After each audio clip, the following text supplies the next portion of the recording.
সবাইকে শুভ নববর্ষ জানিয়ে শুরু করছি আজকের ব্লগটা। বাঙালিদের জন্য নববর্ষ একটা অতি আবেগের জায়গা। তো আজকে সকালের মেনুটা একটু অন্যান্য দিন থেকে আলাদা করেছিলাম, যেহেতু বাঙালির নববর্ষ মানে ভর্তা আর হচ্ছে পান্তা ভাত। তো তেমনই কিছু আয়োজন করলাম, একা হাতে যতটুকু পেরেছি করেছি। তো এই প্রথম এইসব খাবার দাবার খেলাম, বেশ ভালো লাগলো। বাসায় ছিলাম আমি, আমার ছোট বোন এবং রায়ানের বাবার ওই দিন একটু কাজ ছিল, তো বাইরে ছিল। আর এই যে দুপুরের মেনু ছিল পোলাও, শিং মাছ, তারপর পাবদা মাছ, সালাদ ছিল, ডিমের কোরমা ছিল, মাংস ছিল, আর দই আনিয়ে রেখেছিলাম আগে।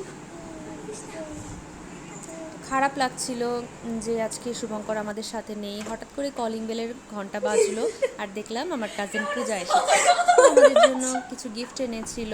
আমার দেখে বেশ ভালো লাগলো। গিফট পেতে কারই না ভালো লাগে বলেন। এই যে রায়ানের জন্য এই হাতিটা এনেছে, টয় অ্যান্ডোর ড্রেস, আর আমার জন্য এই কিউট ক্যান্ডেলটা এনেছে। এরপর আমরা রেডি হলাম, ছাদে গেলাম, কিছু ফটোশ্যুট করলাম। দেখেন আমার চুড়িতে হাত কেটে কী অবস্থা নয় না হলো। তারপর রাত্রিবেলা আমি আর তিথি মিলে লেমনেড খেতে গেলাম, অফকোর্স রায়ানকে নিয়ে গিয়েছিলাম। এরপর আমরা রাতের বেলায় একটু রিক্সা ভ্রমণে বের হলাম। আবহাওয়া অনেক সুন্দর ছিল, ঘুরতে খুবই ভালো লাগছিল। আর শুভঙ্কর, তোমাকে অনেক মিস করছি। That's it.